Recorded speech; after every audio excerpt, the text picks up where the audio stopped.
Entendemos profundamente las necesidades de nuestros clientes. Incorporamos talento donde las organizaciones lo requieren, comprometiéndonos con el personal que ofrecemos. Hacemos compatible la flexibilidad y adaptabilidad de inversión en capital humano con la calidad del servicio recibido. Compass Uruguay, la solución del outsourcing.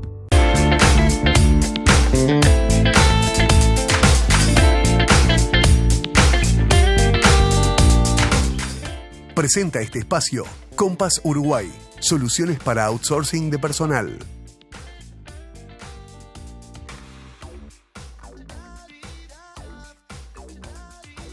Bien, segundo bloque de empresarios de acá, como lo anunciamos, está aquí ya en los estudios María Michelena, que es fundadora y directora de Ingenia y es la presidenta de UMEU, de la Organización de Mujeres Empresarias del Uruguay. Y María es una especialista y en lo que es proyectos de alto impacto. Hace poco hablábamos de todo lo que es el terreno para lo que es las inversiones, para emprendedores y demás. Pero en términos de generación, ¿no?, de a qué le buscamos financiamiento, ¿no?, y esos proyectos de alto impacto que se le llaman, ¿cómo venimos aquí en Uruguay? Bueno, muchas gracias por la invitación al programa, Tatiana, es un gusto estar acá. Un poco mi abordaje va a ser capaz desde algo más global y te diría que desde mi concepción Uruguay es un país de alto impacto y como tal Uruguay como proyecto podemos encararlo dentro de esa óptica y es, si lo miramos como en este concepto de país, Uruguay, y cómo venimos es quizás uno de los países que más está trabajado en lo que es la inversión de impacto.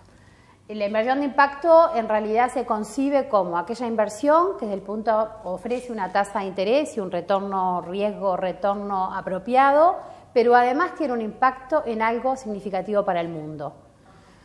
Entendiendo por significativo para el mundo quizás los conceptos que son más estandarizados, aquellos que llamamos los objetivos de desarrollo sostenible, que tienen que ver con cosas necesarias para que este mundo sea un mejor lugar donde vivir para todos, ¿no? Erradicación de la pobreza, acceso por supuesto a la educación, objetivos medioambientales, reducción de desigualdades. Uruguay como país es pionero en lo que es la inversión de impacto porque fue el primer país del mundo que emitió un bono sostenible.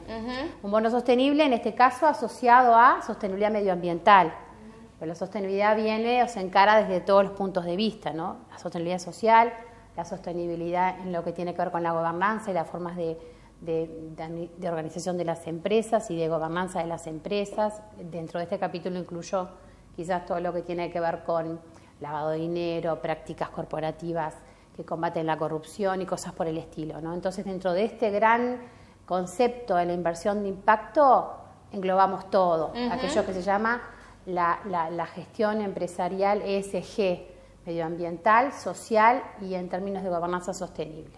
¿Por qué te decía lo de Uruguay? Porque Uruguay es el primer país que emitió ese bono y es un bono mundial en el cual emitió deuda soberana indexada a ser sostenible en lo que tiene que ver con, obviamente, objetivos medioambientales en este caso, pero es un primer paso. El segundo paso va a ser, y obviamente eso tiene que ver con política pública y política económica, pero a nivel de los operadores del gobierno y a nivel de lo que tiene que ver con la opinión en general, es que Uruguay se siga proyectando como un país que invierte con impacto de cosas que son buenas para el mundo. Y ahí entra el capítulo, por ejemplo, los proyectos de alto impacto que tienen que ver con el impacto social. Dentro de impacto social, obviamente vamos a proyectos que tienen que ver con proyectos que además, o inversión que además de, obviamente, aportar un retorno económico, aportan este plus y a la vez y deliberadamente afectan o de alguna manera canalizan fondos para ámbitos de actuación donde se da este impacto que estamos hablando. A ver, por ejemplo, ¿qué sería? Como por ejemplo, decimos, bueno, por ejemplo, todo lo que tiene que ver, un proyecto dentro de lo que sería un proyecto de impacto en lo que tiene que ver con, por ejemplo, y es lo que un poco, quizás por mi métier más particular en este caso, en lo que tiene que ver con reducción de desigualdades. Un proyecto de alto impacto que apunte a la reducción de las brechas de igualdad en lo que tiene que ver con género, está claramente concebido como tal, o de repente en el acceso a la educación, o de repente en el acceso a diferentes, a la educación o al financiamiento para sectores que no acceden. Todo eso tiene que ver con impacto, una inversión de impacto, porque a la vez de ser una inversión financieramente elegible, tiene un impacto en otro ámbito de un objetivo de desarrollo bueno para el mundo. Y así como vienen las mujeres emprendedoras pensando en esto, en Uruguay específicamente, tú que lo ves de primera mano, tanto en OMEU como también en los distintos programas que ustedes manejan, digo, ¿están con iniciativas en ese sentido aplicables? Porque a veces, ¿no? Las ideas sobran, pero muchas veces de muchas ideas son pocas las que pueden llegar a tener frutos efectivos. Sí, totalmente de acuerdo.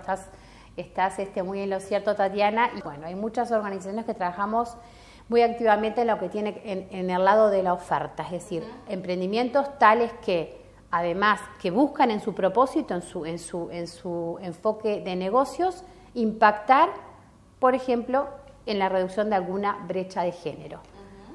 También trabajamos, y hay que trabajar, y ahí es parte del cómo viene, en una segunda pata del asunto, que es desde el lado de la oferta. Hablamos de instituciones que financian estos emprendimientos para que esto de la inversión haga sentido y haga un match entre la oferta y la demanda.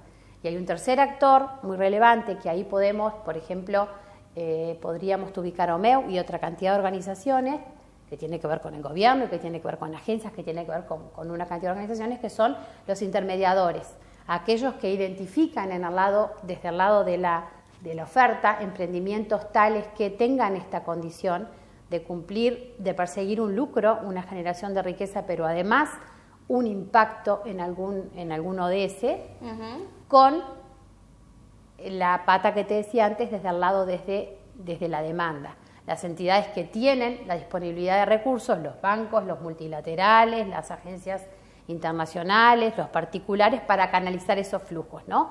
Por eso todos estos programas de aceleración, de incubadoras, laboratorios, llamales como quieras, porque hay muchísimos nombres, pero se trata de acompañar a emprendedores que de alguna manera desarrollen, pulan, o bien su idea, o bien podría ser un estadio un poco más avanzado, de repente una etapa de escalar, algún negocio, hay diferentes programas, para que logren aquel modelo de negocio rentable, para que tenga capacidad de ser invertible, porque como bien dijiste, no todo es invertible, y eso es un elemento que hay que tener muy, muy presente, porque para que esto de la inversión de impacto tenga sentido y se pueda realmente sostener en el tiempo y profundizar, que es lo que se busca, estos emprendimientos tienen que ser capaces de generar valor, generar riqueza para el accionista, porque eso busca al final del camino y al principio del camino, además de otros objetivos. Entonces, como venimos, sí, hay una oferta muy interesante en plaza. OMEU puntualmente trabaja con una cantidad de programas que tienen que ver con eso, con identificar, acompañar, redefinir ese modelo de negocio para que pueda salir a la cancha y esté preparado para decir: este es mi proyecto, este es mi modelo de negocio, esta es la riqueza que tengo previsto generar a lo largo del tiempo y necesito este financiamiento para ser capaz de generar y devolver al mundo esta riqueza y este compromiso con este objetivo social de alguna manera de desarrollo que tengo. Bien, qué interesante. Vamos a seguir el diálogo, cómo viene también el financiamiento, ¿no? Y si efectivamente después las mujeres facturan. Una de las preguntas que dejo para el próximo bloque con María Michelena, que es fundadora y directora de Ingenia y presidenta de OMEU. Vamos a la pausa y enseguida regresamos.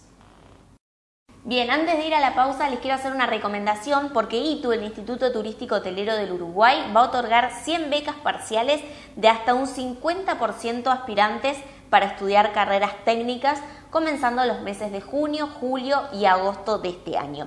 Aquí estamos viendo en pantalla en el Zócalo las carreras que van a disponer de estos beneficios.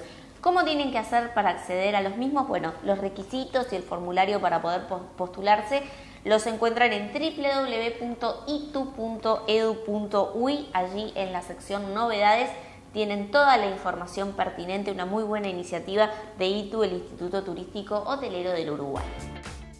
Impulsa tu negocio con tecnología de vanguardia. Arcanix crea soluciones innovadoras a medida para potenciar tu negocio. Nuestro equipo te asesorará y apoyará técnicamente durante el desarrollo. Solicita presupuesto sin cargo.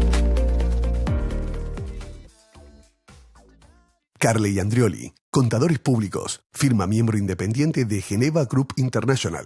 Brinda servicios de asesoramiento contable, tributario, auditoría y consultoría. Más de 20 años de experiencia en due diligence, proyectos de inversión, creación y evaluación de empresas, entre otros. Carley Andrioli, presentes en Empresarios de Acá.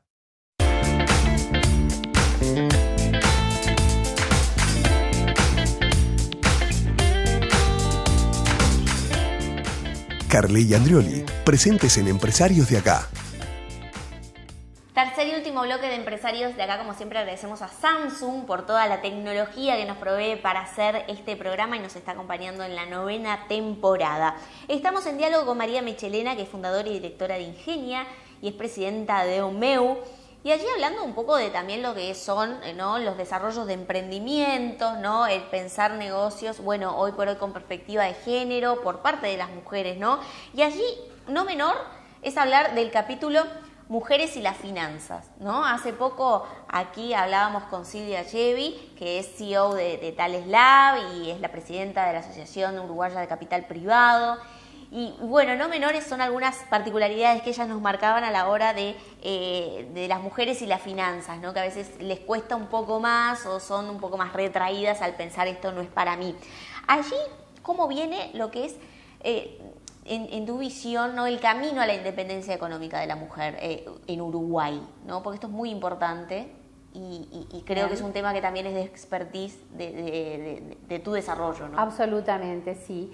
Perfecto, sí, como conversábamos recién, viste, es un tema, la educación financiera es un tema súper transversal a toda la sociedad, en Uruguay y en el mundo, particularmente en Uruguay, y es un tema que es tan necesario como cualquier otro de los aspectos de la educación, para la vida misma, aun si uno no fuera a dedicarse a cualquier emprendimiento o a la vida empresarial, ¿no? Es parte de las decisiones que tomamos día a día, que tienen que ver con nuestro futuro, con la administración de nuestro patrimonio.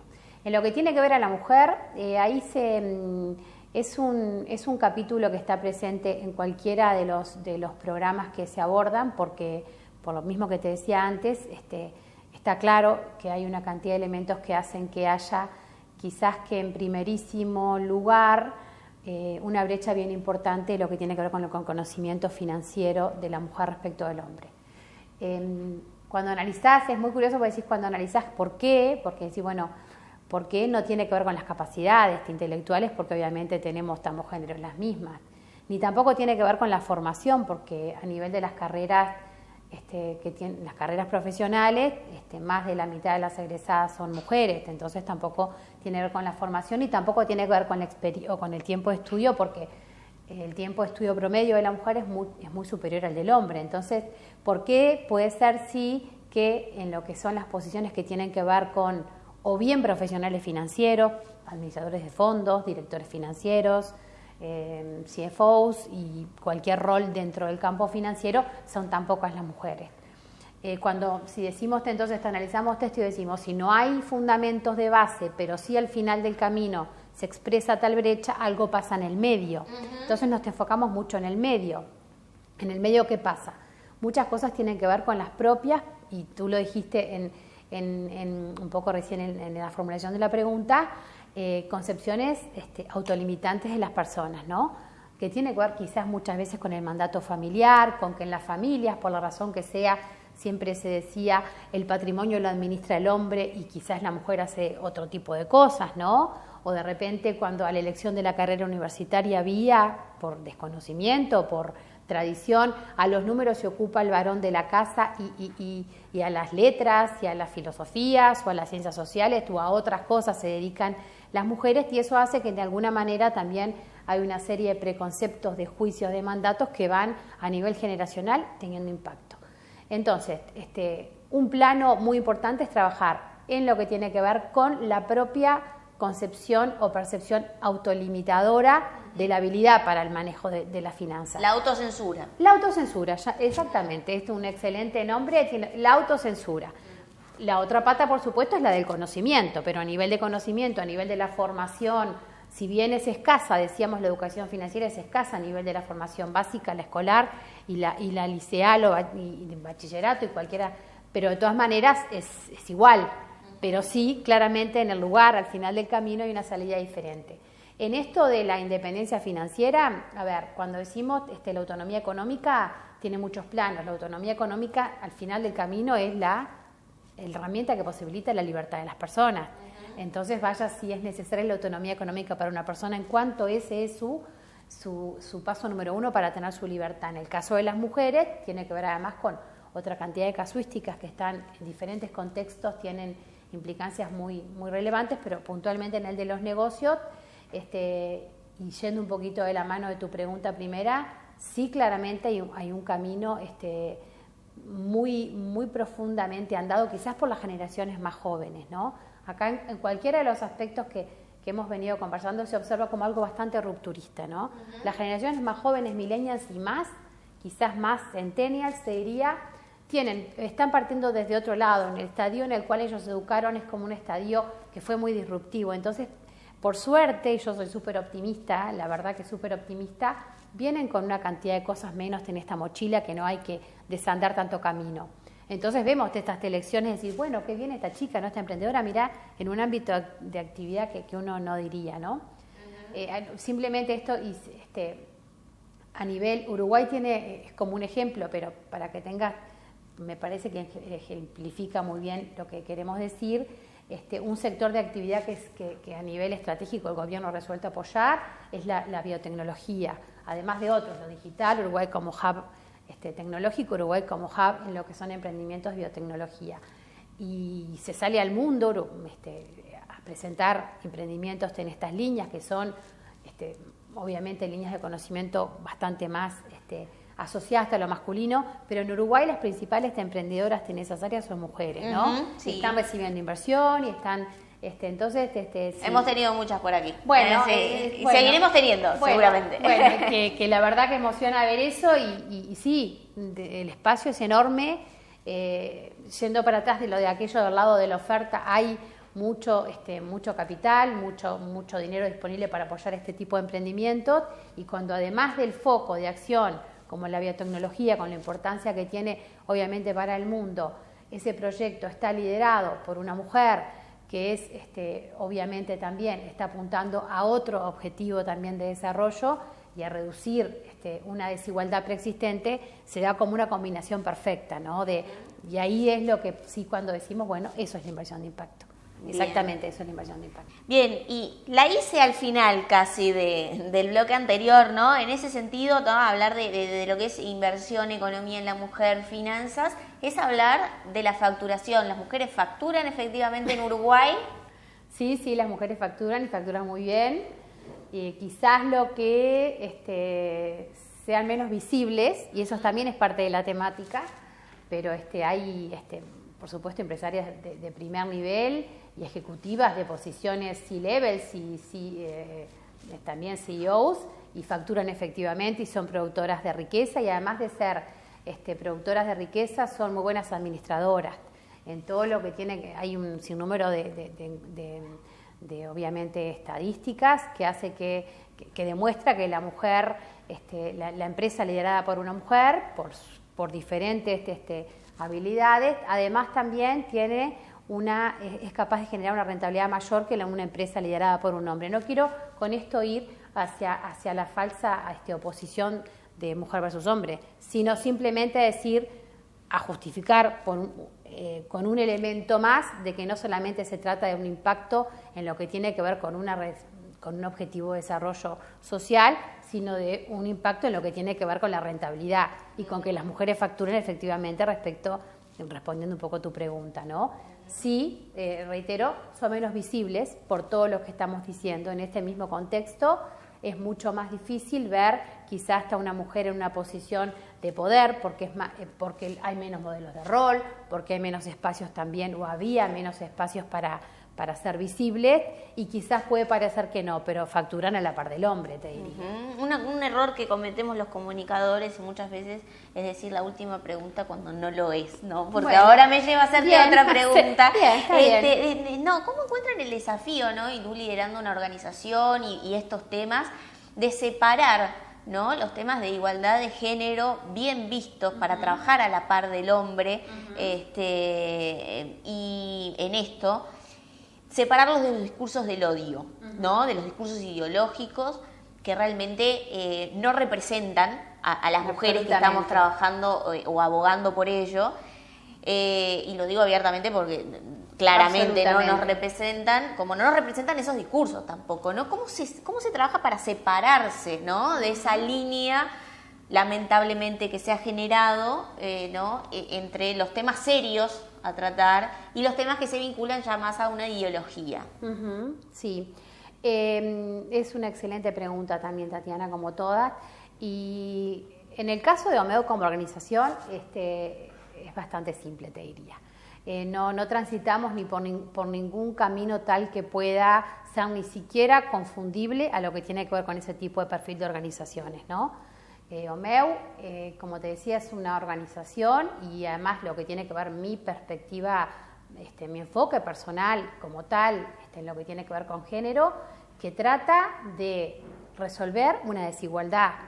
Cuando hablamos de una desigualdad, hablamos que hay cosas que son iguales y que de fondo, y que por alguna razón no están siendo igualmente tratadas.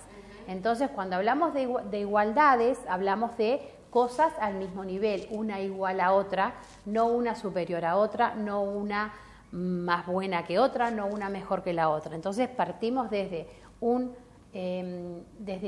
escenario de hacia dónde vamos, hacia la igualdad de oportunidades para todos. Por lo tanto, estamos partiendo de una base que enfocamos todo nuestro accionar hacia un nivel del mismo plano. En nuestro caso, por lo que te decía, no tenemos, creo que la convocatoria Omeu es bastante clara y no captamos asociadas, no nos convocan para cosas o para actividades o para lo que sea que tenga que ver justamente con ese discurso de odio, y somos, bueno, por supuesto respetuosas, pero entendemos que estamos en la vereda de enfrente, ¿no? Cuando hablamos de un discurso de odio, cuando hablamos de un discurso de alguna manera extremo, hablamos de la falta de desigualdad, de la falta de equilibrio en general, sea el que sea, y estamos como que en la vereda de enfrente, ¿no? Estamos del otro lado. Bien, es bueno aclararlo, ¿no? Porque muchas veces, y lamentablemente, se pone en el mismo plano, y creo que, no sé, como lo veo yo, vinculada con muchas mujeres empresarias, se hace un doble desafío, ¿no? Sí. De separarse desde allí y bueno, pero bueno, vaya si es interesante el trabajo que vienen haciendo, así que felicitaciones. El diálogo ha sido con María Michelena, fundadora y directora de Ingenia, y es presidenta de Omeu. Bueno, muchas gracias por estos minutos aquí en Empresarios de Acá. Muchas gracias a ustedes, Tatiana, un gusto como siempre, quedo a las órdenes. La contratapa de hoy es presentada por GSS Facility Services, soluciones de gestión en servicios